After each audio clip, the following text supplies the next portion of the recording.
PT Communication Cable System Indonesia Tbk atau CCSI mengumumkan akan melakukan penambahan modal melalui hak memesan efek terlebih dahulu atau right issue. Perseroan akan menerbitkan sebanyak 474.774.774 saham baru yang setara 35,61% dari total saham beredar.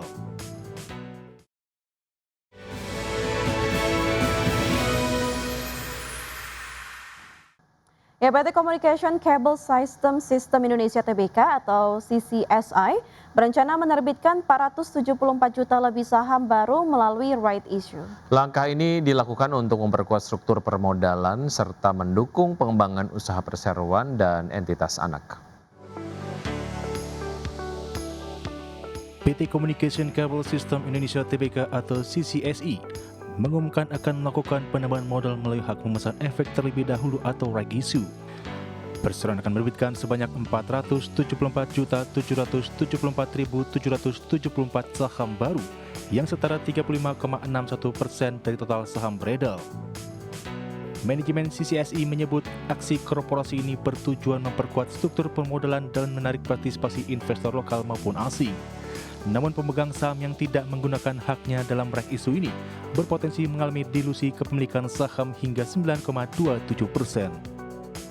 Seluruh dana hasil right issue setelah dikurangi biaya emisi akan digunakan untuk pengembangan usaha dan modal kerja perseroan maupun entitas anak.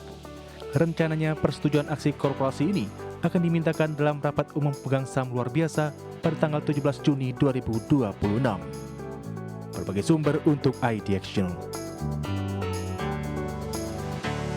Ya, CIO Danantara Pandu Syahrir optimistis pergerakan indeks harga saham gabungan akan kembali menguat seiring pengumuman tinjauan indeks global oleh MSCI pada Selasa 12 Mei 2026.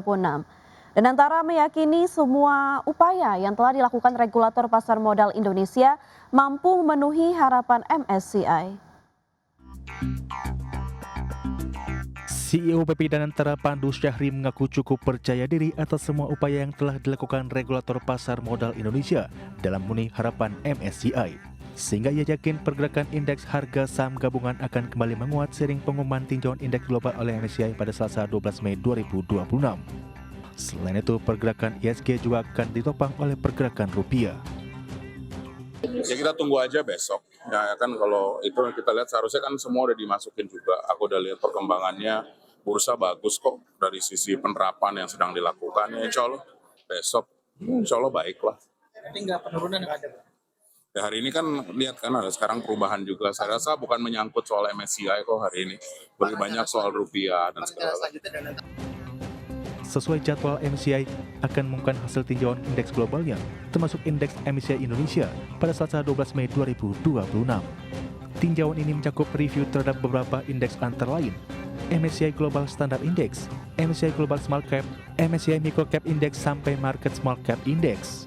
Dari Jakarta, Riki Anwar di Tim Liputan ID Action. Pemerintah memutuskan untuk menunda rencana kenaikan royalti untuk sejumlah komoditas mineral. Hal tersebut dikarenakan pemerintah masih mencari formulasi kebijakan yang mampu meningkatkan penerimaan negara tanpa mengurangi daya saing industri pertambangan.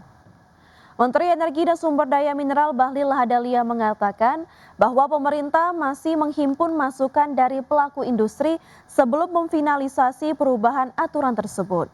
Sebelumnya pemerintah berencana menaikkan royalti untuk sejumlah komoditas utama seperti batu bara, nikel, tembaga, emas, dan timah sebagai bagian dari upaya meningkatkan nilai tambah sumber daya alam Indonesia. Kebijakan tersebut awalnya direncanakan berlaku mulai Juni tahun ini.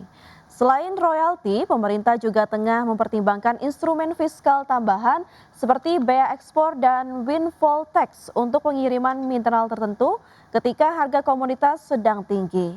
Namun Bahlil menegaskan pemerintah ingin memastikan kebijakan baru tetap menjaga keseimbangan antara peningkatan penerimaan negara dan keberlanjutan industri tambang. Adapun rencana kenaikan royalti mineral sebelumnya juga menjadi perhatian pelaku pasar dalam beberapa hari terakhir yang berimbas pada tertekannya sejumlah saham berbasis komoditas di Bursa Efek Indonesia.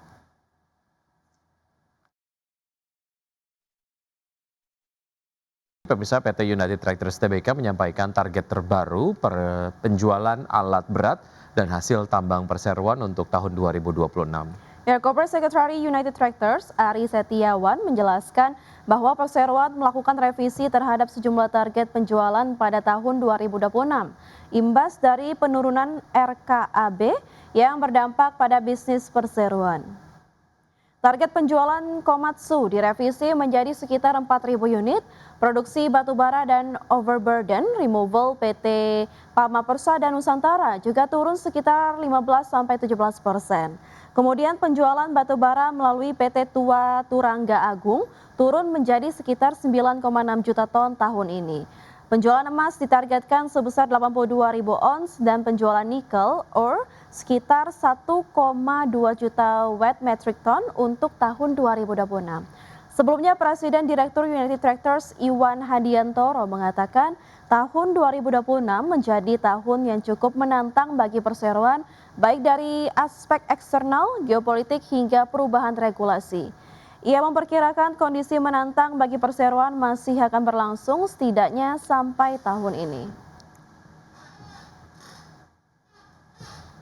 Ya pemirsa, di tengah pelemahan kinerja keuangan pada kuartal 1 2026, PT Industri Jamu dan Farmasi Sido Muncul Tbk meyakini prospek industri herbal nasional tahun ini masih tetap positif. Ya, optimisme tersebut seiring meningkatnya kesadaran masyarakat terhadap kesehatan dan konsumsi produk herbal.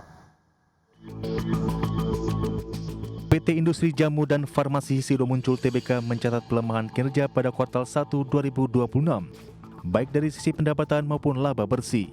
Meski demikian, perseroan menilai prospek industri herbal nasional tahun ini masih tetap positif, sering meningkatnya kesadaran masyarakat terhadap kesehatan dan konsumsi produk herbal. Perseroan pun memastikan permintaan terhadap produk-produk herbal Sido Muncul masih tetap kuat. Produk tolak angin bahkan disebut masih memimpin pasar herbal nasional dengan pangsa pasar sekitar 72%. Di tengah tekanan jangka pendek, Sido Muncul tetap optimis terhadap prospek industri herbal sepanjang tahun 2026. Perseroan menilai tren konsumsi herbal di Indonesia masih akan terus berkembang. Namun demikian, sejumlah tantangan masih membayangi industri herbal tahun ini, mulai dari daya beli masyarakat yang lebih selektif, hingga kenaikan biaya operasional seperti kenaikan biaya kemasan, energi, logistik, serta volatilitas global. Dari sisi kinerja keuangan hingga 31 Maret 2026, pendapatan Sido tercatat sebesar Rp640,5 miliar atau melemah hingga 19% secara tahunan. Sedangkan laba bersih menyusut menjadi Rp147,213 miliar per kuartal 1 2026.